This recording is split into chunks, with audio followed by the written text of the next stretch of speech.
Many people seem to think Trump is going to fix the U.S. by invoking the isolationist, nationalist, and oft-failed economic policy of protectionism.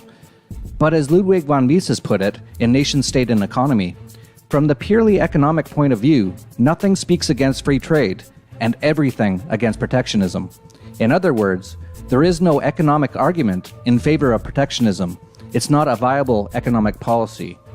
Any basic economics class will inform you that protectionism is the opposite of free trade and the opposite of the harmony of nations. Mises said, "The philosophy of protectionism is a philosophy of war. The wars of our age are not at variance with popular economic doctrines. They are, on the contrary, the inescapable result of consistent application of these doctrines." There is no fixity in that direction. Trump's protectionist policies are sure to fail. And they are sure to dismantle all the benefits of free trade that have accumulated over the decades, even if through somewhat dysfunctional government-created trade agreements. Maybe that's just what our controllers, the ones at the highest level, want. People are hopeful enough and desperate enough to believe that things are headed in the right direction. Many are relieved that Trump won the presidency, and for this reason, they want to give his economic programs a try. But just like socialism, protectionism sounds good, but in real life, it's destructive. Additionally, he is being presented as an elite upsetter, a blunt-talking part of a popular wave that will usher in a brighter tomorrow. If only it were so. Mind you, his rhetoric certainly sounds great. He's talked about reducing taxes, which theoretically would be a step in the right direction.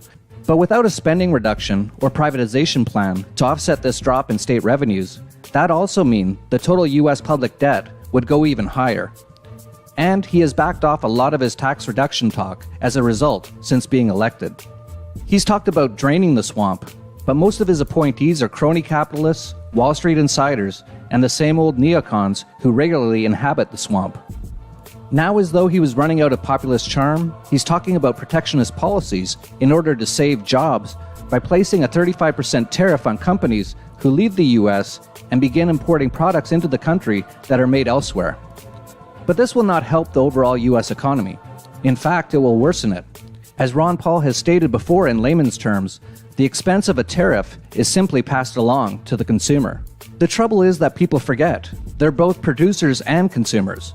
When companies export jobs, they are trying to save on costs, which gets passed on to consumers when there is competition. When Ford opens up a car plant in Mexico in order to save on certain costs, it produces cheaper cars for people, creating savings that could be used to acquire other goods. Economists have long known that what counts is not money wages, but your real wages. For example, what your wages can buy. If you can buy more and more stuff with the same wages, then that's growth. That's what creates more jobs, with savings left over to buy other goods. Rising living standards means that your wages can buy more stuff.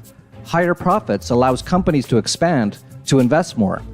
Trump should be looking at the labor monopolies, unions, the central bank, and government interference at home if he wants to create jobs. This tariff imposition is a textbook socialist capital control, which will only act as another restriction on the free market. In other words, the cost is more than just dollars and cents. To give a medical analogy, Donald is going to come in and start making surgical incisions without thinking about the symbiotic nature of the organs he will cut through and the implications of the veins being severed. He is not recognizing the totality of the problem. In the book I, Pencil, Leonard Read made the point that not one person on this planet knows how to make a pencil. It takes the coordination of different companies and different individuals with different skills all over the world contributing to it, but not one person could tell you how to make one in full and where all the elements are sourced. This is the wonder of the market. It allows millions of investors to coordinate their plans bottom up. Last week, Donald boasted that he had reached an accord with United Technologies, Carrier's parent company, to preserve 1,100 of the jobs which would have otherwise been outsourced to Mexico. Later, the union found out that only 730 of the production jobs would remain, and that 550 of its members would lose theirs. None of this should be surprising, though, considering Donald's tendency to perpetuate falsehoods and flip-flop on his political positions. The US, at one point in the distant past, became so great because it had free trade, low taxes, low regulation, reasonable government debt. no protectionism, and a central bank that, up until a point, 1971, was restrained from inflating too much due to the link of the dollar to gold. That's all gone now. The US now has some of the highest taxes in the world, one of the most regulated markets, the most indebted government in world history, a central bank that's had 0% interest rates for 8 years, and quantitative easing to infinity. That's why there are so many problems in the US today. Free markets create wealth. Putting in tariffs, fines, and regulations on the ability of capital and labor to move only makes things worse. Sure, many people in the US might cheer as they find out their factory isn't going to get shut down as expected due to these actions. But with higher costs to produce in the US due to all the taxes and regulation, that will mean prices will increase dramatically. And this at a time when the majority of people in the US are living paycheck to paycheck.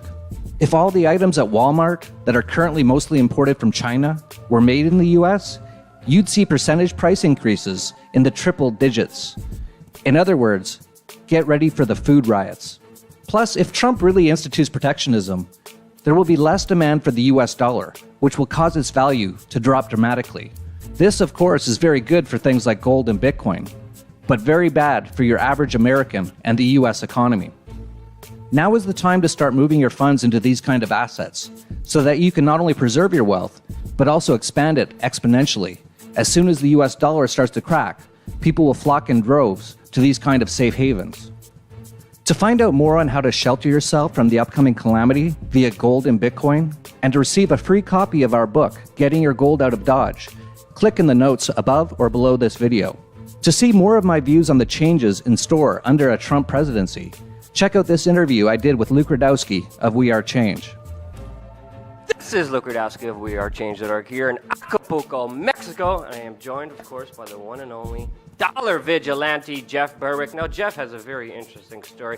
He lost hundreds of millions of dollars during the internet boom and then said, wait, I should actually study this and figure out what happened and look at all the financial currents and what's happening around the world economically to make sure that this never happens to me again. He actually predicted Bitcoin, told you to buy it when it was at $3. A month ago, before Trump got elected, he said he would get elected. I didn't even say that myself. Now, obviously, when talking about Trump, there's going to be huge global ramifications and changes with him becoming president-elect. Already, we are seeing Canada and Mexico saying that they will renegotiate NAFTA. We are seeing the downfall of the TPP. But I wanted to talk about just where is Trump going to go with the global economy? What effect will he have on it? Jeff? Well, first of all, it's not an election, it's a selection. We all know that. They decide these things well ahead of time. I realized about a month before the election that it looked like they were going to definitely put Trump in. You could see all the signs of it. It was quite clear that they had both sides, as they always do, and they decided to go with Trump. There was just too much upswell, which is great, thanks to people like yourself and so many people putting truth out there that people were waking up. So that's what happened with Brexit as well, is they normally rig these elections highly, and they always do. But with Brexit, there was just too much people who knew what was going on. So they're like, okay, let's let them win, like they did with Brexit, and make them all feel like they have some sort of say, and then not do anything whatsoever, which is what we've seen with Brexit. We saw that with Nigel Farage, who quit right after, said there was too many assassination attempts, too many threats on his life. He's just going to quit. The new prime murderer of Britain is basically anti-Brexit. They're talking about maybe in 2019 they might do it. So this is sort of what they're doing now. So now the same thing happened with Trump. They said, okay, there's too many people who are figuring this out. Too many people know about Hillary Clinton. So let's let them think they won. So they elect Trump. I don't think there's going to be a massive amount of change. You can already see what he's doing. He says he wants to drain the swamp. He's refilling the swamp. Yeah. And we definitely have seen that with him appointing a former George Soros employee and Goldman Sachs man to Secretary of Treasury. There's other people connected with Henry Kissinger, all the top elite banks being a part of his transition team. So we're seeing just a capitulation. Will this actually result in actual policies? We will see when he is president, because he is still not in the Oval Office. But where do you see, with him being surrounded in the swamp and filling it up, how do you see it step by step progressing? Well, yeah, I call it the Oval Orifice because that's really what it is. But yeah, that's exactly what's going on. He's actually Jesuit trained. The Jesuits are behind many of these sort of horrible elite New World Order globalist sort of things. You look at who Trump is already, he hasn't even started yet. He's already got his chief strategist, Steve Bannon, who's Goldman Sachs. Transition advisor is Anthony Scaramucco of Goldman Sachs. He's got his Commerce Secretary nominee is Wilbur Ross of Rothschild and Company. Possible budget director is Gary Cohn of Goldman Sachs. This is just, complete exactly what I said. They make everyone think, okay, we won. Look, we went to a little closet with a curtain, we ticked the box, and we won, and then nothing's really going to change. There's going to be some things that change, but a lot of things that are going to change are actually quite negative. And one of the things that a lot of people think is really positive is how he's going to change the economy and all these free trade agreements and all that sort of stuff. Some of it is quite good. Free trade agreements should always just be one sentence long. It should say, these two countries agree to free trade. The current trade agreements they have are literally phone books. You're not even allowed to look at them, or you can't even bring in your cell phone to even look at these things. So the fact that he wants to change those is good, but his protectionist policies, which a lot of people are really positive about, this is going to save America, will not. Protectionism does not save countries. So putting up walls and putting in tariffs and taxes on things coming into the country will not make your average American's life better. In the short term, for a few months, for example, they might still have jobs, but then watch what happens to prices. As he increases anything coming in 35%, that's going to increase the prices, everything, 35%. Most Americans are living paycheck to paycheck right now. You have all these people say they can't even live on the minimum wage, which obviously they can't. The inflation's so much from the Federal Reserve, which Donald Trump never talks about shutting down ever. In fact, he's actually quite a proponent of it.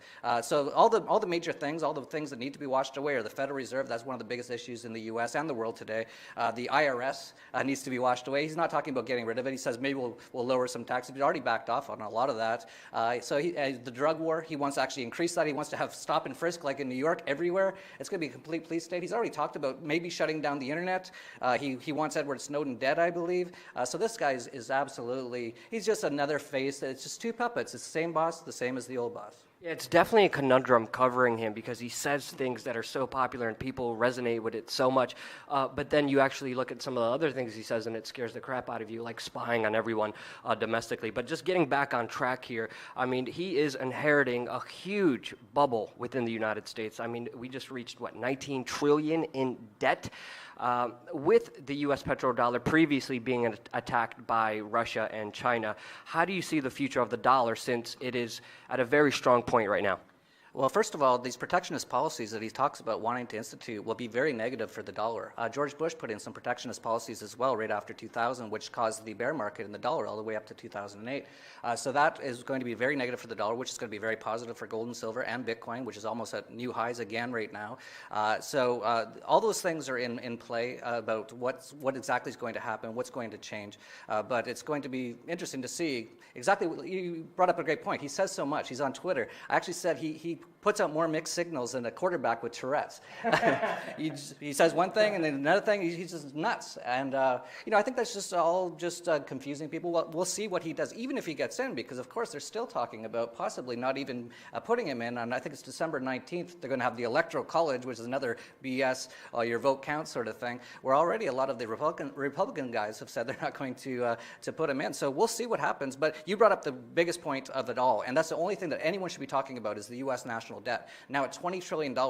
When Barack Obama, the Nobel Peace Prize winner, who hasn't had one day of peace since he's been in office, came into office, it was about $9 trillion. $10 trillion. It's now $19.8 trillion. It's almost doubled in the last 8 years. That's a complete banana republic, a completely bankrupt country. Of course, the Federal Reserve is just printing money. They've been doing quantitative easing forever. They've been at 0% interest rates now for 8 years. Europe's now going into negative interest rates. That's the real issue, and there's really no answer for that. Either way, it's going to be a disaster. Yeah, it's extremely interesting. I mean, I just came back from India where they had a currency reset. We spent time in Venezuela.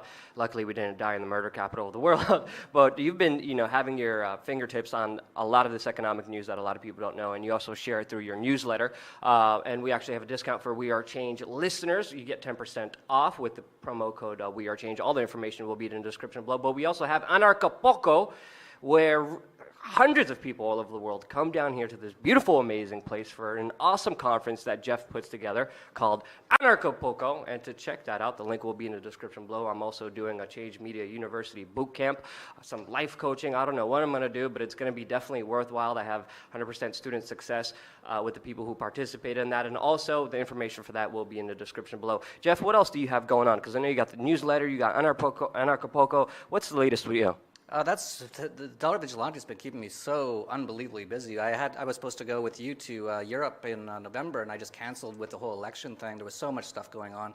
So that's really it. The Dollar Vigilante just nonstop. When I first started in 2010, I was like, what am I going to write about every day? And now it's like decide between 10 or 20 things to write about every day. It's that we're nearing the end of this system. This is absolutely very, very close. Now, what you saw in India is going on all over the place, called the war on cash. They want to actually get rid of cash. They want to get everyone into the banking system, and then they're going to just shut down the banking system and reset all of the debt. That's something called a debt jubilee, which I think they'll be doing fairly soon, which is going to actually make it so most people will lose everything. So people really need to be paying attention right now. So that's why check out the Dollar Vigilante. As you said, you got a discount code for that, 10% off. 10% off for Anarchapulco. And Anarchapulco, as you know, Luke, you've come for every year since we started having it. Amazing event with some of the best anarcho-capitalists around the world, all creating systems to get rid of these governments and central banks, all without a shot fired, all just by changing the system and making the old system obsolete. Anarchapulco, seriously one of the best conferences that I've ever been to before, mainly because it's in Mexico and people are a lot freer and happier here, and plus the weather's great and the people and just the environment of total freedom. It's awesome and incredible and beautiful. Jeff, I mean, me and Jeff have been all over the world. We partied a lot all over the world, but I haven't seen anyone work as hard. Literally, he is up at the crack of dawn in front of his computer. He won't leave the computer because he's researching and studying. He's a good friend of mine. Check him out. And thank you again so much for watching. Subscribe. We're going to have a lot more information coming here your way all around the world at We Are Change.